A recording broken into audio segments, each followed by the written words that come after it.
네, 안녕하세요. 오늘은 세 번째 시간입니다.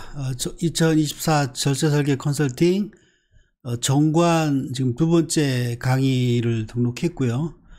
오늘 세 번째 강의를 올립니다. 오늘이 4월 25일 부가세 예정신고 마감일입니다. 저는 오늘 한국세무관리학회에서 해외 학술대회를 가는데요. 오늘 밤 비행기로 베트남 다낭에 갑니다. 네, 다낭. 마음은 벌써 다낭에 가 있습니다. 네, 무사히 잘 다녀올 거고요. 어제 자기 주식 취득까지 했었고요. 오늘 주식 양도 제한 이 부분부터 한번 보겠습니다. 네. 자, 주식 양도 제한 조항입니다. 양도 제한을 한다는 내용의 지금 정관 조문이고요. 원래 상법의 내용을 좀 살펴보시면 이 빨간색 보세요. 상법상 주식의 양도는 타인에게 자유로이 양도할 수 있는 것이 원칙입니다. 그러니까 주주가 내가 팔고 싶을 때 팔고 누구한테 증여하고 싶으면 증여하는 게 사적 자치 원칙이 적용되는 대원칙이겠죠. 그래서 원칙은 이렇게 자유롭게 양도할 수 있는 것이 원칙인데 정관에 회사의 정관에 정하는 경우에는 그 양도 제한에 제한을 가할 수 있습니다. 그러니까 제한이라는 게 아예 못 팔게 하는 것은 아니고요.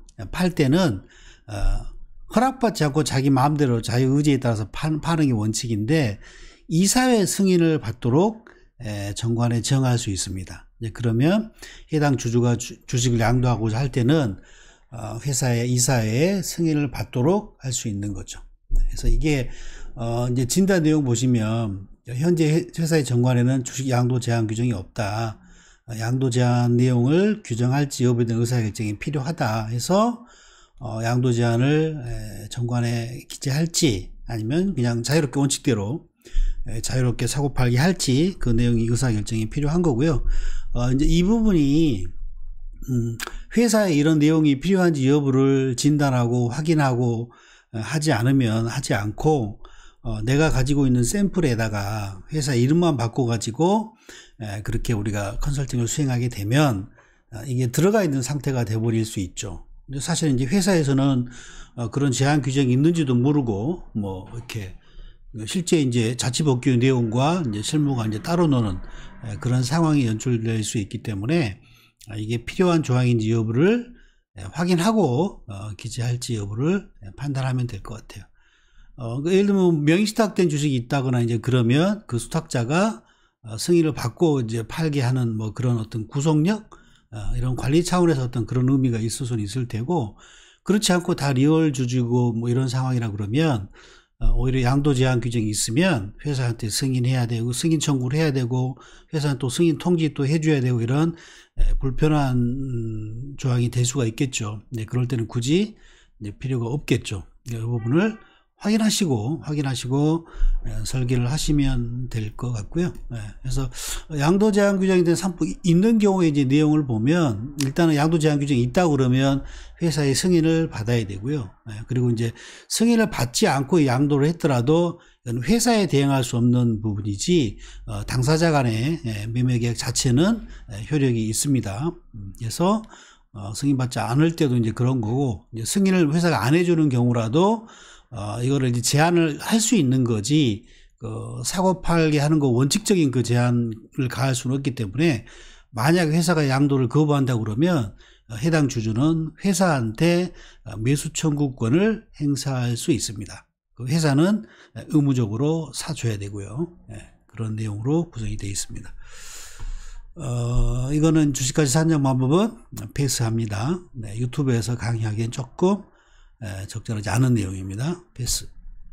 그 다음에 주주총회 소집 통지입니다. 상법상 주주총회 소집 통지는 원칙적으로 주주총회일 2주간 전에 서면으로 발송하거나 전자문서로 통지를 해야 되는데 예외가 존재합니다. 자본금 총액이 10억 미만이면 모든 주주의 동의가 있는 때는 소집 통지 자체를 생략할 수 있고요. 그리고 파란색 글씨입니다. 서면에 의한 결의로서 주주총회 결의를 가름할 수 있습니다. 이 실무적인 차원에서 한번 생각을 해보면 우리가 주주총회를 실시한다라고 하면 일단 주주한테 소집 통지 행위를 해야 되고요. 그리고 실제 이제 주주들이 모여서 회의를 하고 주주들이 결의회를 해야 되는 두 가지의 실무 절차가 필요한 거죠. 근데 여기 보시면 소집 통지 관련된 예외적인 내용을 가지고 한번 볼게요. 일단 요 정관은 2주간 전에 하는 거로 되어 있는데 우리 회사는 자본금총액이 10억 미만이기 때문에 14일이면 좀 길잖아요. 텀이 길기 때문에 좀 탄력적으로 운영하려고 그러면 최대한 짧게 하는 게 규정하는 게 필요하니까 10일 전에 하더라도 그러니까 통지를 하더라도 10일 전에 하는 거로 하자라고 제안을 저희가 하는 거고요. 그리고 총주주가 동의하면 소집 절차를 생략하거나 서면에 의한 결의로서 할 수 있도록 그 내용을 추가하는 것이 바람직하다라고 제안을 하면 대부분은 이렇게 효율적으로 주총을 운영하고자 하는 그런 내용을 규정하는 거니까 회사에서도 다 이건 오케이 하겠죠. 예외적인 방법 관련돼 가지고 잠깐 더 얘기를 해볼게요. 자, 일단 자본금총액이 10억 미만의 회사에 적용되는 예외 조항입니다. 소집 통지에 관련된 얘기입니다. 자, 밑에 그냥 표를 볼게요. 자본금총액이 10억 미만인 경우에는 일단 10일 전에 통지할 수 있어요. 그러니까 원칙은 14일 전에 하게끔 돼 있는데 우리가 정관에 규정하면 10일 전에 할 수 있는 거죠. 10일보다 더 짧게는 안 됩니다. 그건 무효입니다. 그러니까 상법에서 허용하는 것은 10일 전까지 하라라고 허용이 되고 있는 거기 때문에 우리가 우리 10일도 길다. 우린 7일로 할 거야. 라고 정관에 정한다 하더라도 그거는 상법을 위배한 거기 때문에 무효인 상태가 됩니다. 10일 전에 해야 되고요. 자, 그 다음에 이거는 기간을 좀 짧게 통지할 수 있는 거지 통지는 필요한 거죠. 비고의 내용에 보시면 통지는 필요한 거고 그 다음에 총주주가 동의가 있으면 소집 절차 없이 또 할 수 있죠. 이거는 통지 자체를 생략하는 거고요. 그 다음에 주주 전원의 서면 동의 방식의 결의로서 주총회를 하는 거는 통지를 생략하는 방법이긴 한데 이 부분은 여기 빠져 있긴 한데 그 앞에 있는 이 두 가지 케이스들은 통지는 필요합니다. 그 다음에 총주주 동의가 있는 경우는 통지는 생략할 수 있습니다. 이제 그런데 주주들이 모여서 회의를 해야 되죠. 그러니까 통지 행위만 생략할 수 있는 거예요. 자, 근데 서면 결의 방식의 주주총회 결의 가름은 통지도 생략하고요. 주주들이 모여서 회의하는 것도 생략할 수 있는 방법이죠. 굉장히 효율적으로 운영할 수 있겠죠. 통지도 생략하고 서면 결의로서 주주들이 기명 날인만 하게 되면 주총 결의를 한 것으로 가름하는 그런 예외적인 조항이기 때문에 실제 실무를 서면 결의 방식으로 요새는 많이들 합니다. 그래서 결의 목적사항에 대하여 주주 전원의 서면을 동의를 한 때에는 서면 결의 있는 것으로 보기 때문에 그 방식으로 저희가 운영하는 게 효율적으로 운영할 수 있는 거고요. 관련 서식을 잠깐 보면 물론 이제 우리 교재는 부록이 있긴 합니다만 제가 운영하는 카페 카페 이름이 안 나오네. 여기 어떤 김창영 세무사의 보물 창고 카페에 가시면 여기 보면 이제 실무 서식, 실무 자료 요 메뉴에 보시면 실무 서식 상법 절차 메뉴가 있습니다. 네. 여기 들어가시면 최근에 여기 있네요. 네. 총주주 서면 결의서 해가지고 결산 승인, 잉여금 처분, 그 다음에 보수 승인 이게 이제 한 세트로 결의가 이루어지겠죠. 그러니까 3월달 정기 주총에서 정기 재무제표 확정된 재무제표를 승인하고 그 다음에 잉여금 처분 배당 얼마 할 건지 결정하고 그리고 당해 연도에 이제 임원의 연봉을 얼마로 결정할 건지에 대한 이 세 가지 안건이 이제 기본 안건이라고 보시면 될 것 같아요. 다운 받으셔가지고 활용하시면 됩니다.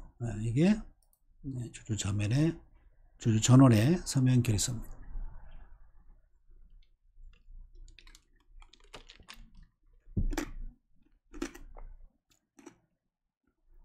네, 이렇게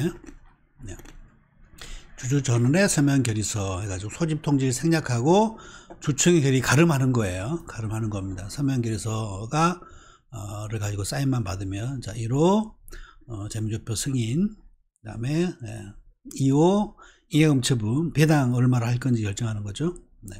이렇게 하시고, 배당 가능 산정표도 이제 여기 첨부에 다운받아서 활용하시고요. 그 다음에 임원보수 승인, 올해 기본급을 얼마로 결정할 건지. 이거는 이제, 금액만 결정돼 있는데, 이제 실제 품위를 하실 때는, 금액에 산정된, 뭐, 예를 들면, 정기 영업이익이 얼마고, 올해 영업이익이 얼마고 해서, 뭐 얼마의 경영 성과가 늘었기 때문에 얼마를 인상한다든가 뭐 이런 형태로 아마 기재가 이제 돼야 됩니다. 네, 그렇게 하시고 이렇게 해서 이게 주주가 다 기명 날인만 하면 주주총회를 한 것처럼 가름되는 그런 효과가 생기기 때문에 이 양식을 이용하셔서 실무를 하시면 될 것 같아요. 네, 다시 돌아와서요.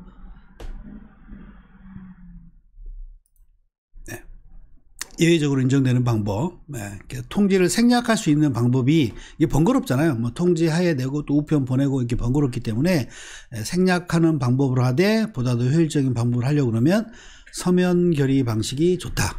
실무는 이렇게 하시는 게 좋을 것 같아요. 그리고 서면의 의결권, 이거는 이제 아마 주식 투자 하시는 분들은 알 거예요. 그러니까 내가 주주인 경우에 이제 뭐 이렇게 주주총회 소집 통지가 이제 오게 될 때 이제 뒤에 위임장이랑 해가지고 뭐 붙어 있는 서식들이 있잖아요. 그 중에 내가 직접 가지 않고 우편을 보내가지고 안건에 이제 뭐 안건이 표시가 돼 있고 뭐 찬성 반대 이런 내용이 서면에 기재가 돼 있죠. 이제 그걸 이제 다시 우편 반송해가지고 내가 가지 않고 이제 그걸로 결의하는 그 방식에 대한 규정입니다. 이것도 이제 주총회 운영하려고 그러면 기본적으로 들어가야 될 내용 중에 하나겠죠. 뭐 이건 이대로 넣으면 될 것 같아요. 넣으면 될 거고요. 여기 지금 진단하는 거는 현재 서면 결의 방식의 내용이 기재되어 있지 않다고 되어 있죠. 네, 그걸 이제 안처럼 기재하자라는 그런 제안이고요. 다 오케이 하겠죠, 그것도. 네, 이렇게 해서 결정하시고. 그 다음에 이사의 회사에 대한 책임 감면 조항입니다. 자, 상법에서요. 우리 모르겠어요. 그러니까 우리 비상장 기업에서 상법상 이사가 가지는 뭐 손해배상 책임 이런 게 뭐 소가 제기가 돼가지고 법적 분쟁이 생기고 하는 케이스를 뭐 저는 본 적은 없는 것 같아요. 근데 이제 규모가 크고 주주 간의 이해관계가 이제 뭐 이렇게 복잡한 그런 회사라고 하면 그런 내용 법률적인 그런 소송이 있을 수 있겠죠. 이제 그럴 때 이사가 이제 회사에 일정한 뭐 손해배상 책임을 지게 되는데 상법에서 허용하고 있는 게 최근 1년간 보수액의 6배를 초과하는 그런 손해배상 금액은 면제할 수 있게끔 상법에서 허용을 하고 있습니다. 그래서 이 내용을 정관정비 작업을 저희가 할 때 넣어놓는 게 뭐 좋겠죠. 그러니까 예를 들면 뭐 10배 손해배상 책임이 있다 하더라도 6배까지만 책임을 지는 현 어떤 임원진들에 대한 유리한 뭐 그런 내용일 테니까 이 제안을 하게 되면 다 오케이 하겠죠. 진단. 자, 현재 이사회 회사에 대한 책임 감면 내용이 규정되지 않다. 그래서 별점 안 같이 넣자. 이렇게 제안을 하는 거죠. 다 오케이 하겠죠. 그러니까 제가 정관 컨설팅 하면서 이 조항 얘기할 때 빼주세요라고 하는 대표님 본 적이 없습니다. 다 넣자고 하실 겁니다.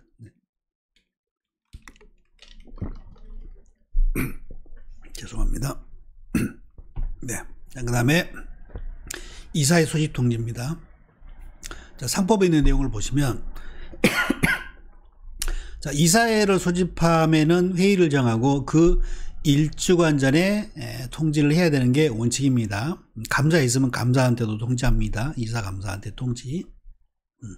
그리고 여러분 이사의 의사록은 이사만 사인합니다. 감사는 뭐 참석할 수 있는 권한은 있어도 의사록에 사인할 권한은 없습니다. 그래서 간혹 보면 이사의 의사록에 감사도 사인되어 있던데 상법을 조금 정확히 못하고 이제 그렇게 실무를 하는 겁니다. 감사는 빼시고요. 자, 어쨌든 1주간 전에 통지하는 게 원칙인데, 자, 그 기간은 정관으로 단축할 수 있습니다. 단축. 이게 주총에 대한 예외 규정이 조금 다르죠. 주총회 같은 경우에는 주주들한테 소집 통지를 할 때 2주간 전이 원칙인데, 자본금총이 10억 미만에서는 10일 전, 딱 날짜가 법에 딱 명시가 돼 있거든요. 근데 이사회 소집 통지는 그렇지 않아요.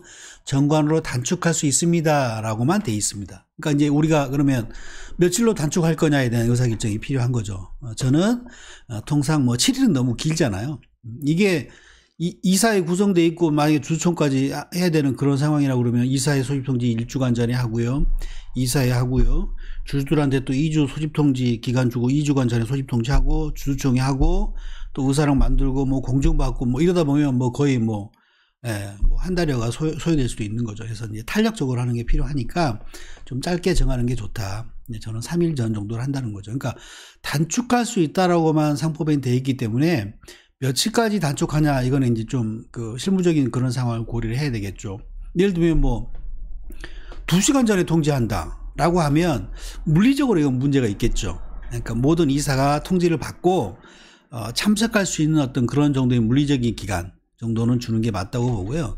2시간 전은 너무 터무니없죠. 그래서 이게 이제 안건이 뭐 각 이사가 뭐 내가 너무 급하게 2시간 전에 통지해서 올 수가 없어서 중요한 의사결정에 참여하지 못했다라고 해가지고 뭐 이사에 관련된 뭐 그런 소가 제기되거나 뭐 이럴 리스크도 있겠죠. 그래서 물리적으로 참석 가능한 그 정도의 시간은 줘야 된다. 한 3일 전 정도 무난하지 않을까 싶습니다. 네, 그렇게 하시고. 그리고 이사회도 통지를 짧게 정할 수 있고 또 하나 이사 감사 전원의 동의가 있으면 소집 절차를 생략할 수 있습니다. 요 부분이 카페 있나요? 잠깐 한번 가볼게요. 아마 있을 건데 근데 이때는 이제 그 소집 통지를 이사 감사한테 생략한다라고 우리가 할 때는 소집 통지를 생략한다는 이사 감사에 동의서가 있어야 됩니다. 네, 동의서가 있어야 됩니다. 어디 분명히 있을 거예요. 여기 있으려나? 이사 의사록만인데요.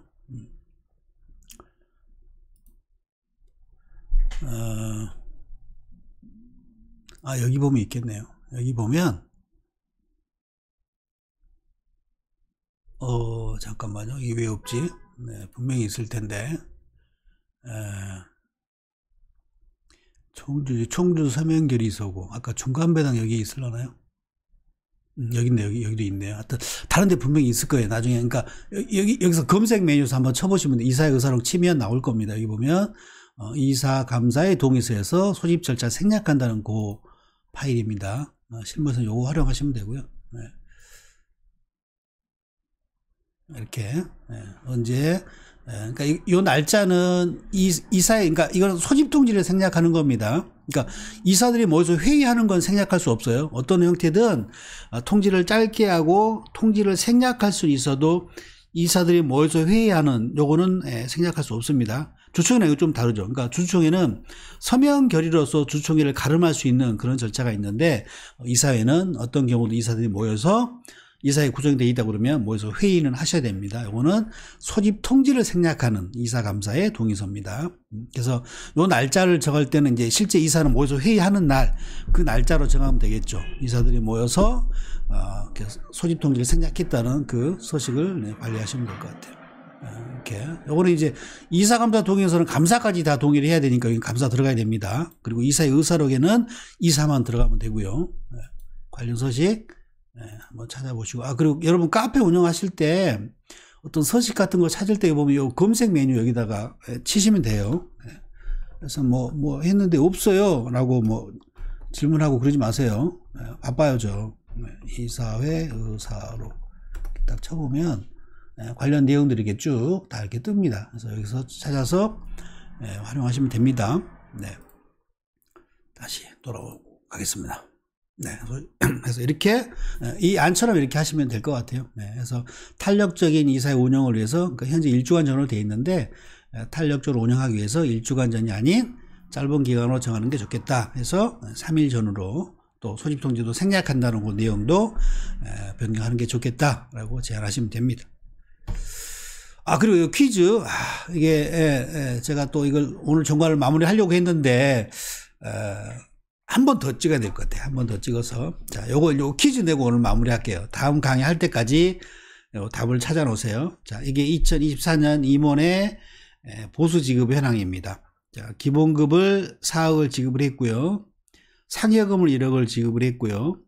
상담하는 과정에서 대표님 부양가족 중에 3개월 이상의 질병 치료를 요하는 어떤 그런 상황을 우리가 발견해 가지고 임원퇴직금 중간정산을 말씀드려서 회사가 임원퇴직금 중간정산을 했는데, 자, 그 금액이 15억 원이었어요.